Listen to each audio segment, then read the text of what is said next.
Hello students. तो बेटा हम बात कर रहे थे सेट्स की।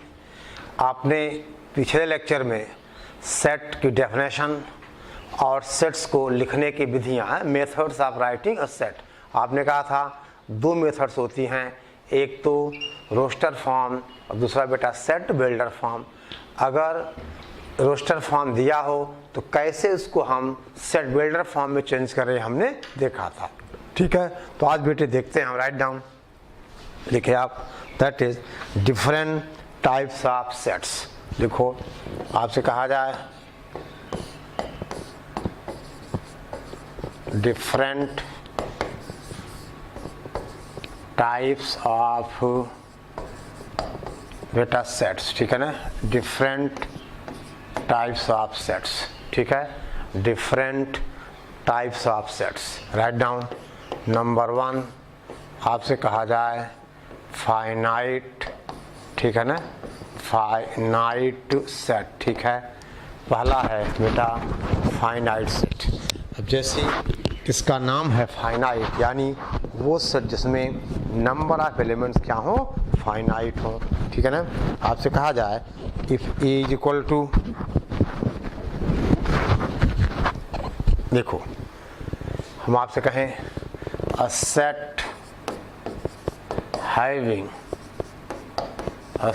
having finite number of elements, finite number of elements। ठीक है ना बेटा, जिसमें फाइनाइट नंबर ऑफ एलिमेंट्स हों उसे कहते हैं हम फाइनाइट सेट। ठीक है, जैसे फॉर एग्जांपल आपसे कहा जाए a इज इक्वल टू, हम आपसे कहें बेटे 1, 2 और 3, ये हुआ फाइनाइट सेट, क्योंकि इसमें नंबर ऑफ एलिमेंट्स क्या हैं, फाइनाइट हैं। ठीक है ना, ओके, समझे बात को। हम आपसे कहें, ध्यान दो बेटा, हम आपसे कहें एग्जाम्पल 2, मान लो p is equal to, this is 1, 3, 5, 7 and so on, that is set of odd natural numbers, set of odd natural numbers. This is not finite, ये बेटा फाइनाइट सेट नहीं है। वो सेट जिसमें नंबर ऑफ एलिमेंट्स क्या हो, finite हो, क्या कहा जाएगा। ठीक है ना, दैट इज, हम आपसे कहें ये क्या हुआ, ओके। अब देखिए, राइट डाउन इनफाइनाइट सेट। तो बड़े सिंपल, जो इसकी मीनिंग है कि फाइनाइट सेट का मतलब जिस सेट में नंबर ऑफ एलिमेंट्स क्या हो, फाइनाइट हो। ठीक है, अब आपसे कहा जाए दूसरा बेटा, लिखे आप इनफाइनाइट सेट। ठीक है, तो इसको नोट कर लीजिए आप, तो हम आगे बढ़ें। ठीक है बेटे,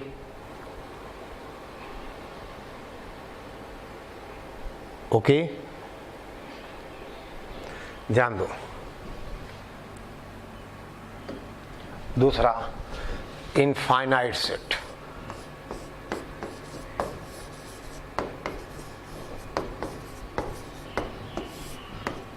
ठीक है ना, a set in which no finite number of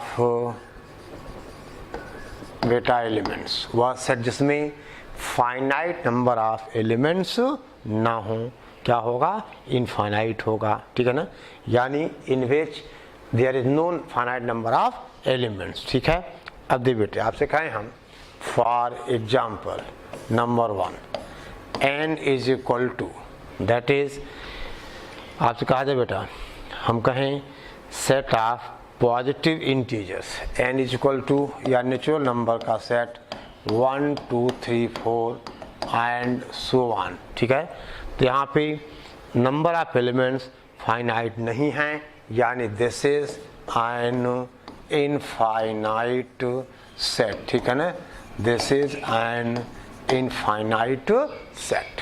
ठीक है, आपसे कहा जाए बेटा, हम आपसे कहें यानी set of integers, set of real numbers वगैरह वगैरह, ठीक है ना। अब आपसे कहा जाए, देखो a इज इक्वल टू, हम आपसे कहें write down set of all points on a particular straight line.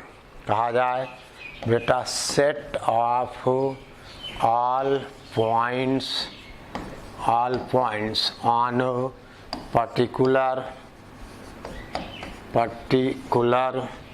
Straight line, ठीक है ना, particular straight line, this is infinite set, ठीक है बेटा। तो सिंपल सी बात है, जिस सेट में नंबर ऑफ एलिमेंट्स फाइनाइट हों वो फाइनाइट सेट होगा, और जिसमें नंबर ऑफ एलिमेंट्स फाइनाइट ना हो क्या होगा, इनफाइनाइट होगा, ठीक है। ओके लिखो बेटा। आपसे कहें हम तीसरा, आपसे कहें राइट डाउन नल और एम्प्टी सेट, ठीक है। आपसे कहा जाए बेटा तीसरा, दैट इज नल और बेटा एम्प्टी सेट, ठीक है ना, नल और एम्प्टी सेट, ठीक है। यानी अ सेट हैविंग, देखिए इसको बेटा हम रिप्रेजेंट करते हैं सिंबल फाई से, यानी a set having no elements.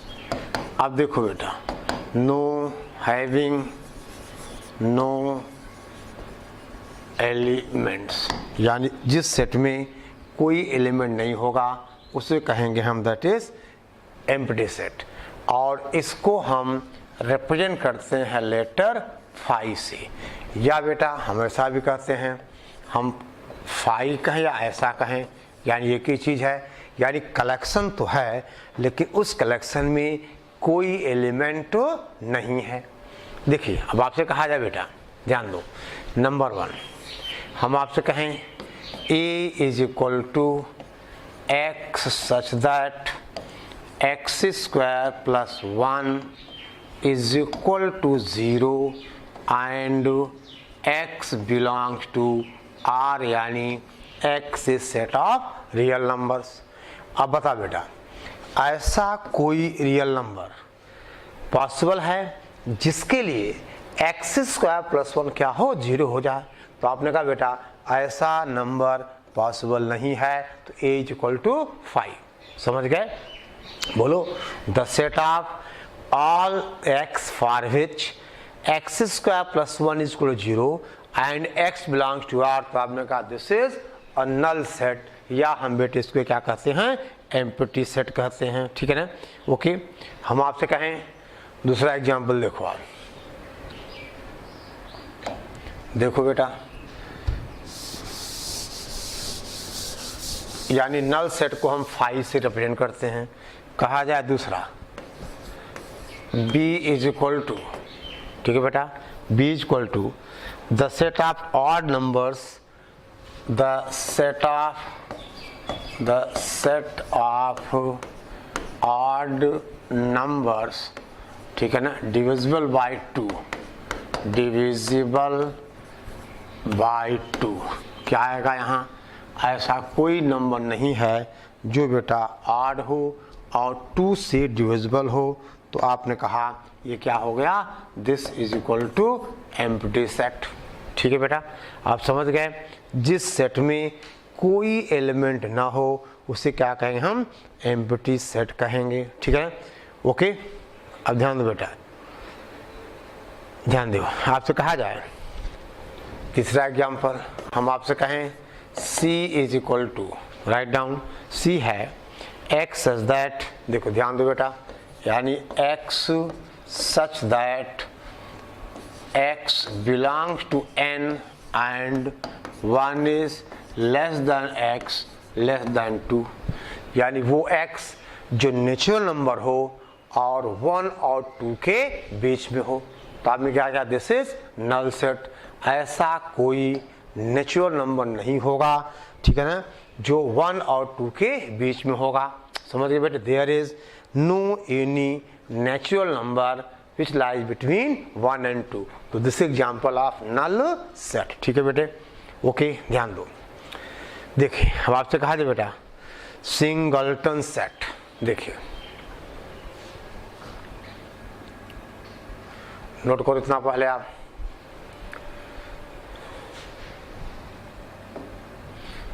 आपसे कहें हम चौथा यानी बेटा singleton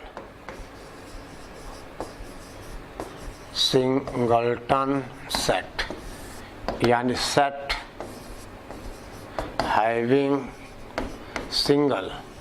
having one and only one element is called singleton set, जिससे बेटा एक और केवल एक एलिमेंट हो क्या होगा, सिंगलटन होगा। जैसे फॉर एग्जाम्पल हम आपसे कहें A इज इक्वल टू, मान लो बेटा 5, ये सिंगलटन है।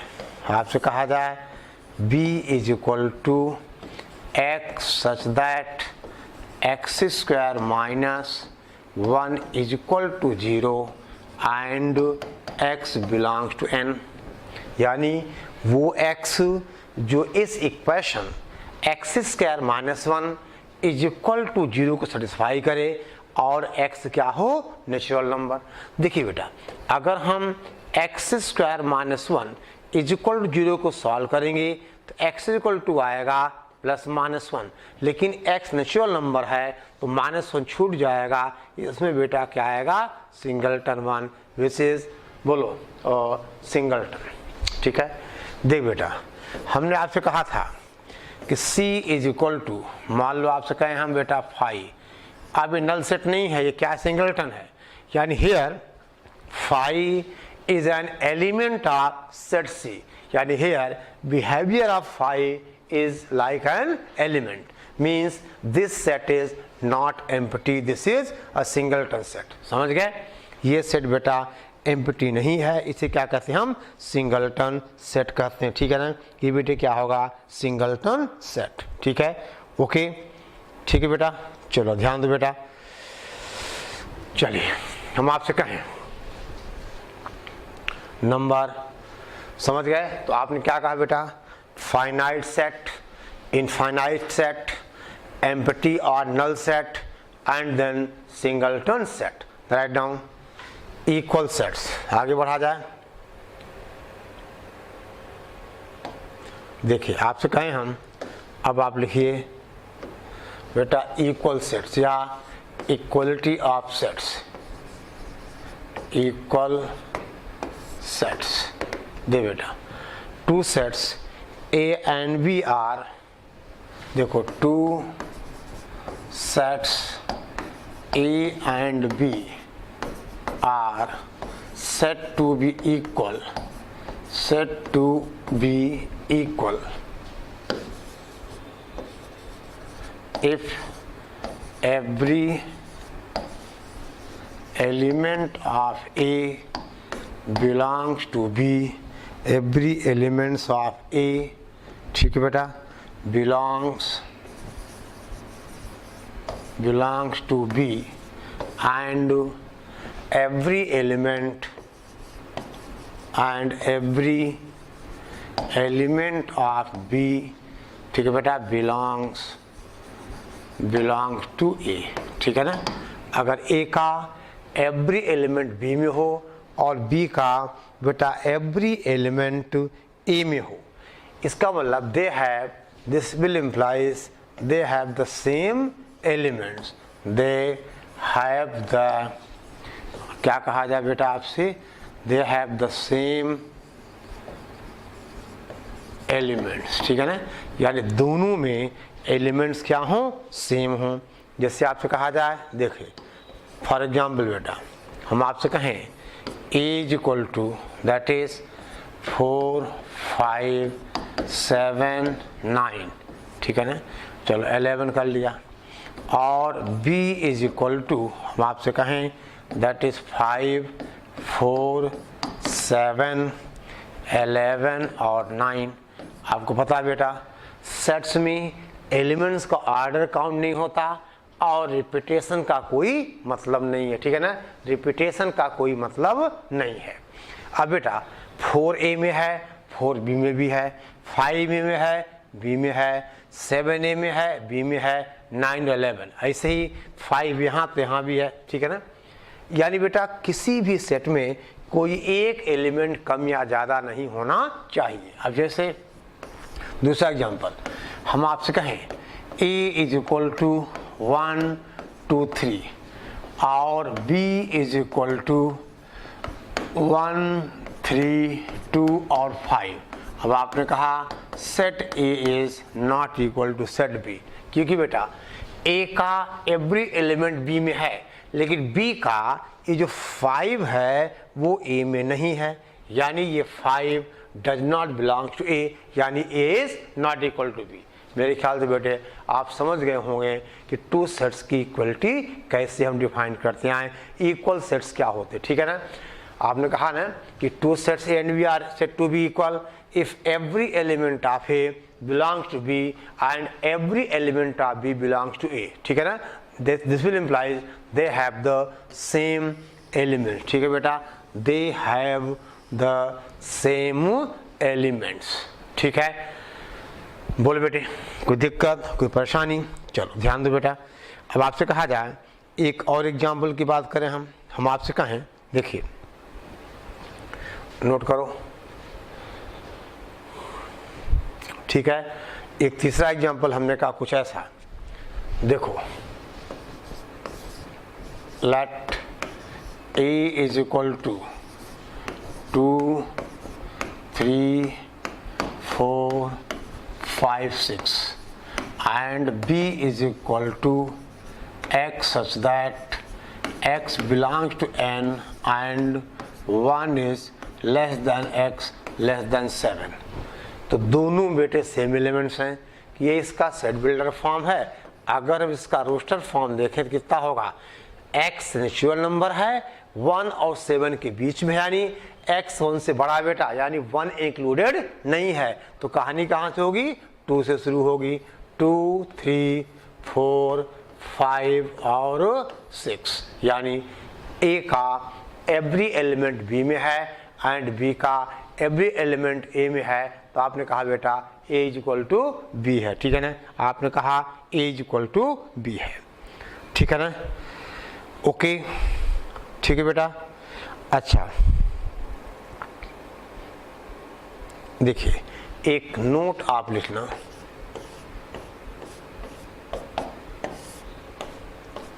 To sets A and B are said to be equivalent set, ठीक बेटा, equivalent set if they have the same number of elements, they have the same बेटा नंबर ऑफ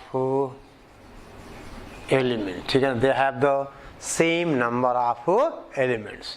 यानी बेटा two sets equivalent होंगे अगर उनमें number of elements क्या हो, सेम हो।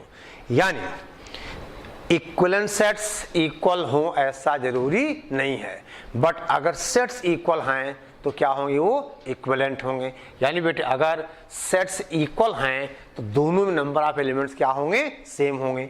लेकिन यहाँ जैसे कहा जाए फॉर एग्जांपल हम आपसे कहें, मान लो A इज इक्वल टू, हमने कहा बेटा 1 3 5 7 और B इज इक्वल टू हमने कहा 3 1 5 और 8।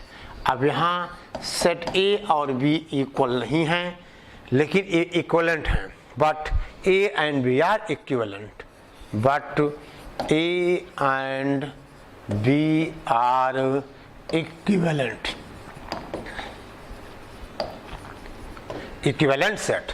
यानी ये इक्वल क्यों नहीं है, क्योंकि देखो 7 A में है B में नहीं है, 8 बी में है, ए में नहीं है, लेकिन नंबर ऑफ एलिमेंट्स इनमें बराबर है, तो क्या होगा ये इक्विवेलेंट।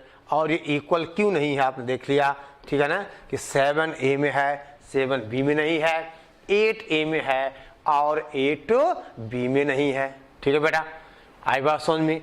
तो ये सेट्स इक्विवेलेंट हैं, नॉट इक्वल। ठीक है, ओके, राइट डाउन बेटा, लिखिए आप, ध्यान दे, फटाफट आप लिखते चलो। दे बेटा इस चैप्टर में डेफिनेशंस बहुत हैं, ठीक है ना। और देखो बेटा ये लैंग्वेज ऑफ मैथमेटिक्स है, ठीक है ना, this is language of mathematics. चलो आगे बढ़े हम, write down subset of a set, subset of a set, write down set E is said to be a subset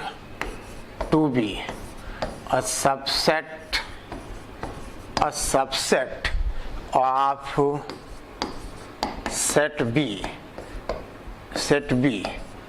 if and only if every element of A belongs to B, to set B। ठीक है बेटा, यानी set A is said to be a subset of set B if and only if every element of A belongs to set B। यानी set A का every element बेटे set क्या हो, B में हो। set A का every element कहाँ हो, set B में हो। समझ गए बात को, ओके। यानी बेटे हम आपसे कहें this will implies if for every x belongs to A implies x belongs to B, यानी ए के एवरी एलिमेंट के लिए अगर एक्स ए का एलिमेंट है और वो बी का भी है तो आप कहोगे that is A is subset of B. ठीक है बेटा, इसको क्या पढ़ते हैं हम, ए इज क्या रिप्रेजेंट क्या करते हैं, A is subset of B। इसको हम क्या पढ़ेंगे, बोलो बोलो भाई, इसको हम पढ़ेंगे A is subset of B। समझ गए बेटा, यानी अगर हमें किसी सेट A को सेट B का सबसेट प्रूव करना होगा तो हम एक एलिमेंट A का लेंगे और हम दिखाएंगे कि वो एलिमेंट सेट B में भी है। ठीक है ना, हम बेटे सेट A का एक एलिमेंट लेंगे और हम दिखाएंगे कि that element also belong to set B. ठीक है ना बेटा, वो एलिमेंट, ठीक है ना, सेट बी में भी बिलोंग कर रहा है। ठीक है ना, ओके, वो एलिमेंट सेट बी में भी बिलोंग कर रहा है। ठीक है, यानी बेटा अगर x belongs to a implies x belongs to b तो a सबसेट ऑफ b। समझ गए, सेट a को सेट b का अगर सबसेट दिखाना है तो आप कहोगे, ठीक है बेटा, आप कहोगे, बोलो कि दैट इज, समझे बेटा आप बात को, ठीक है ना, यानी if for every x belongs to A, ठीक है ना, implies x belongs to B तो आप कहोगे A is subset of B. ठीक है ना, फॉर एग्जाम्पल देखो बेटा, फॉर एग्जाम्पल हम आपसे कहें 1 late set A is equal to, this is 1 2 3 and B is equal to कहा जाए 3 2 1 5 और 8।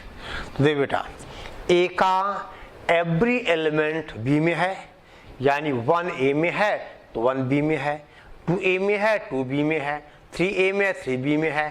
बेटे इसका मतलब आप कहोगे A is subset of B। ठीक बेटा, A B का क्या होगा, सबसेट होगा। समझ गए, यानी सेट A का अगर एवरी एलिमेंट सेट B में हो तो आप कहोगे सेट, ठीक है ना, A is subset of B। ठीक है बेटा, okay, A is subset of B। ठीक है ना, ओके, समझो बेटे ध्यान को, ठीक है ना,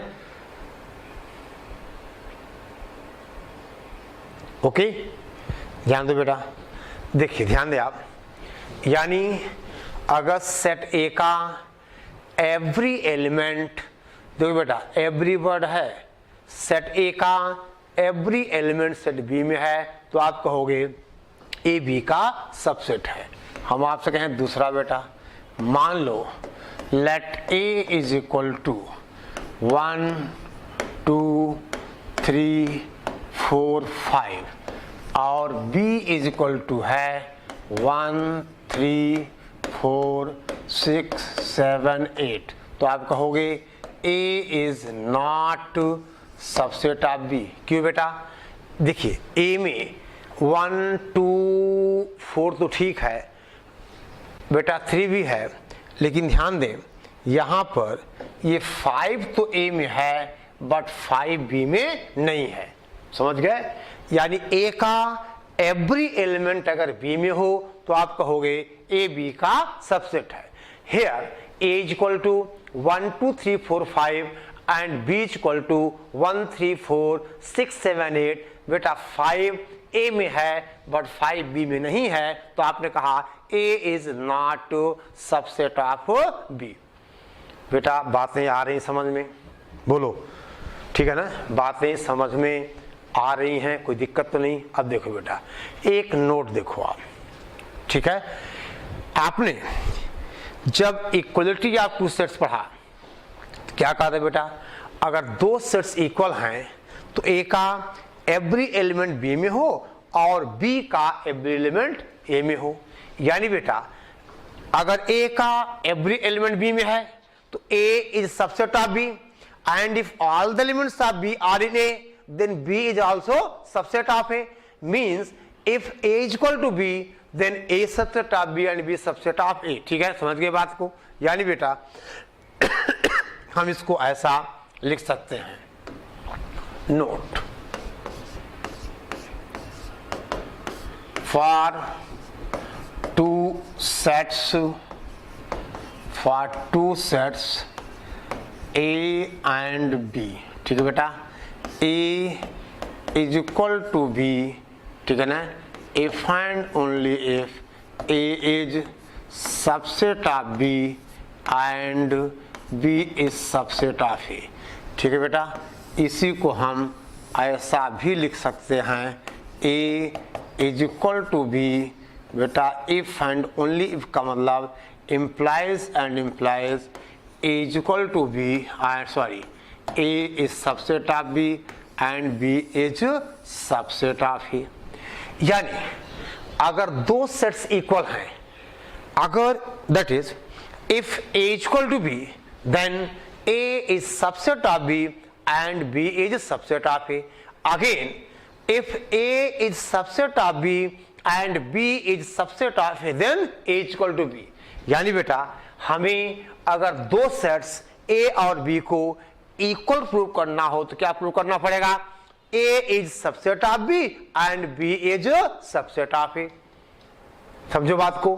और बेटा ये इंपॉर्टेंट है, अगर हमें दो सेट्स की इक्वलिटी प्रूव करनी है then we have to prove they are subsets of each other. ठीक है बेटा, they are subsets of each other. समझ गए बात को? बोल बेटा, टू सेट्स अगर इक्वल हैं तो they are subsets of each other. समझ गए बेटा? ओके, यानी हमें दो सेट्स की अगर इक्वलिटी प्रूव करनी है तो बेटे हमें प्रूव करना होगा they are subsets of each other. यानी A is equal to B if and only if A is subset of B and B subset of A. समझ गए बेटा? Okay, now write down again note. देखो बेटे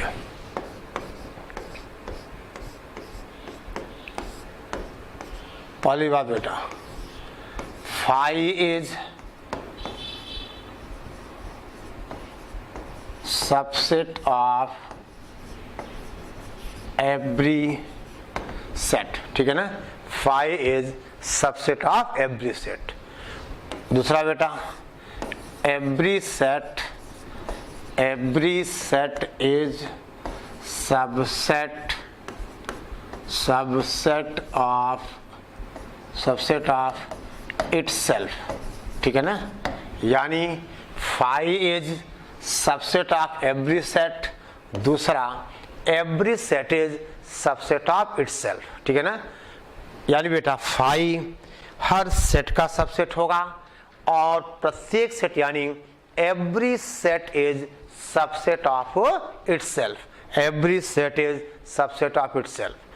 फिर तीसरी बात क्या कहें हम, if number of elements in a set A is equal to m, इसे क्या पढ़ोगे, number of elements in a set is equal to m, अगर सेट A में m एलिमेंट्स हैं तो बेटा then it has, then set A has 2 raised to the power m subsets, ठीक है बेटा, अगर किसी सेट में m एलिमेंट्स हैं तो इसके 2 की पावर m क्या होंगे, सबसेट्स होंगे, ठीक है बेटा। If a set A has, समझ गया, m एलिमेंट्स यानी number of elements in a set A is equal to, हमने कहा बेटा m, अगर सेट A में m एलिमेंट्स हैं तो इसके 2 की पावर m क्या होंगे, सबसेट्स, ठीक है बेटा। अब देखो इस 2 की पावर m में phi और a क्या हैं, इंक्लूडेड हैं बेटा, phi and a are included, ठीक है ना, okay, phi and a are included. देखो ध्यान दो बेटे, अब जैसे फॉर एग्जाम्पल देखिए, आपसे कहा जाए फॉर एग्जाम्पल हम कहें question 1, let A is equal to 1, 2 and 3, यानी बेटा number of elements in A is equal to 3, इसका मतलब A has 2 raised the power 3, that is 8 subsets, ठीक है बेटा, A हैज 8 सबसेट्स, कौन कौन सी, एक तो phi होगा, फिर बेटा एक सिंगलटन 1 होगा, 1 हो गया, फिर एक सिंगलटन 2 होगा, फिर एक सिंगलटन 3 होगा, यानी एक एक एलिमेंट वाले 3 हो गए, फिर इसके बाद बेटा 2 एलिमेंट वाले 1, 2, देखो 1, 2 कहा जाए या 2, 1 कहा जाए, बात क्या बेटा एक ही है। फिर आपसे कहें अगला बेटा क्या होगा, 1, 3, यानी 2 एलिमेंट्स वाले, एक कौन सा है, 2, 3 है, और चौथा बेटा सॉरी लास्ट वाला 1, 2, 3, यानी ये क्या हुआ, ए हो गया। तो आप देखिए 1, 2, 3, 4, 5, 6, 7 और 8, समझ गए। तो अगर किसी सेट ए में m एलिमेंट्स हैं तो it has 2 raised to the power m subsets, ठीक है बेटा, 2 to the power m subsets, ठीक है, समझे बात को, ठीक है बेटा। अब देखिए ध्यान दो, हम आपसे कहें देखो ये बेटा phi, देखो ये जो आपके 1, 2, देखिए ध्यान देना, यानी बेटा ये 1, ठीक है, 1, 2, 3, ये और ये, इनको कहते हैं हम प्रॉपर सबसेट्स, यानी हम आपसे कहें कि number of proper subsets is equal to 2 raised the power n minus 2, ठीक है ना, 2 raised to the power n minus 2, ये हो गए नंबर ऑफ प्रॉपर सबसेट्स, ठीक है बेटा, नंबर ऑफ प्रॉपर सबसेट्स, ठीक है ना, ओके। और देखो प्रॉपर सबसेट्स को बेटे क्या लिखते हैं हम, A is subset of B, ऐसा देखिए, अगर A B का सबसेट है तो ऐसा लिखा जाएगा, अगर प्रॉपर सबसेट है तो इसका मतलब बेटा, इसका मतलब इक्वल टू नहीं आने वाला, ये है हमारा 1, 2, 3, ठीक है ना, या नंबर ऑफ प्रॉपर सबसेट्स हो गए 2 raised to the power n minus 2, ठीक है, आई बात समझ में। तो बेटा ये एक इम्पॉर्टेंट रिजल्ट है, अगर सेट ए में m एलिमेंट्स हैं तो इसके ए टू द पावर m क्या होंगे, सबसेट्स होंगे, ठीक है ना बेटा। कहा जाए 2 रेज टू द पावर क्या होंगे, सबसेट्स होंगे। देखिए एक बात और बेटे, हम आपसे कहें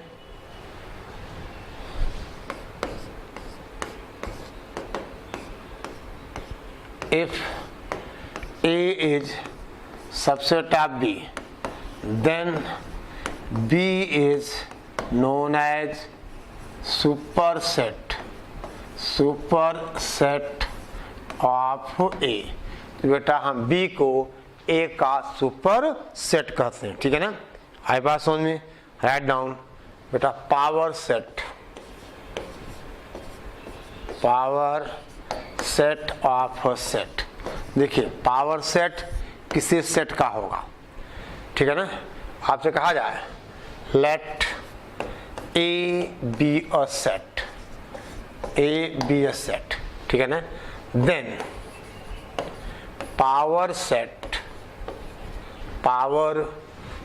of A is represented by PA, ठीक है ना, and which is PA and is a set of all the subsets of set A, यानी सेट A के पूरे सबसेट्स का जो सेट होगा वो ए का क्या होगा, पावर सेट, ठीक है बेटा। आई बात समझ में, सेट ए के पावर सेट का मतलब समझ गए, सेट ए के पावर सेट का मतलब ए के सेट्स का बेटे क्या है, सॉरी ए के सबसेट्स का सेट। लिखो यहाँ पे लिखा हुआ बेटा कि this is set of subsets of, यानी ए के सारे सबसेट्स को हम अगर ये सेट के फॉर्म में लिखें तो उसको कहेंगे हम सेट ए का पावर सेट। कैसे, देखिए फॉर एग्जांपल हम बेटा आपसे कहें let A is equal to this is 1 2 और बेटा 3, ठीक है ना। तो अब देखिए इसका मतलब इसका जो पावर सेट होगा, देखिए बेटे, यानी अगर ए हमारा 1 2 3 है तो समझो बेटे, देन हम आपसे कहें इधर देखो बेटा, दिस विल इम्प्लाइज बेटा पावर सेट, यानी power set of A, that is आपसे क्या कहा जाए, पी ए। तो बेटे पी ए का मतलब ए के सेट्स 5 हो गया, फिर सिंगलटन 1 हो गया, यानी ए के जितने सबसेट्स हैं हमने कहा बेटा 3, उसके बाद क्या हुआ ये 1 2, उसके बाद क्या हुआ ये 1 3 और फिर बेटा 2 3 और देन 1 2 3, ये क्या हुआ पावर सेट। मेरे ख्याल से आप समझ गए होंगे कि पावर सेट ऑफ सेट का मतलब सेट ए के जितने सबसेट्स हैं सभी का सेट, यानी सेट ए के सबसेट्स का सेट होगा पावर सेट, ठीक है बेटा। इसका मतलब पावर सेट में नंबर ऑफ एलिमेंट्स कितने होंगे, 2 की पावर m। इसका मतलब बेटा देखो आप चाहो लिख सकते हो नोट में, ठीक है ना। तो इतना लिखिए आप, तो बेटे सिंपल देखिए सब बेटा डेफिनेशंस हैं, क्या हैं सब, ये डेफिनेशंस हैं। यानी आपने कहा कि पावर सेट ऑफ सेट का मतलब उस सेट के सारे सबसेट्स का सेट। हमने एग्जांपल लिया ए इज इक्वल टू 1 2 3, तो ए के सबसेट बेटे कौन कौन से हैं, अभी आपने लिखा था 5 है, फिर सिंगलटन 1 यानी एक एक एलिमेंट्स वाले, सिंगलटन 2 सिंगलटन 3, देन बेटा 2 2 एलिमेंट्स वाले 1 2 1 3, फिर बेटे क्या बोलो 2 3, उसके बाद पूरा एक 1 2 3। और इनको अगर हम किसी सेट में लिख दे क्या आ गया ये पावर सेट, यानी collection of set of all the subsets of a set is called its power set, ठीक है बेटा, is called its power set. फिर आपसे कहें हम write down, note,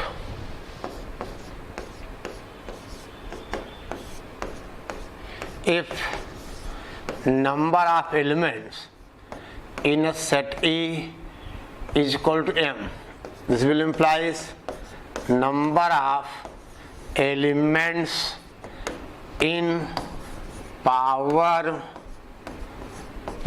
set of A is equal to 2 raised to the power m, ठीक है।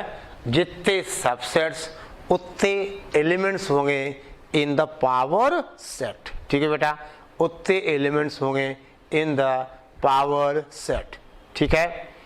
बोल बेटा, उतने एलिमेंट्स होंगे इन द पावर सेट, ठीक है। ओके, जल्दी करो बेटा, आप इतना, ठीक है ना, तैयार करके रखिए। बाकी बात आपसे हम बेटा नेक्स्ट लेक्चर में करेंगे, ठीक है ना।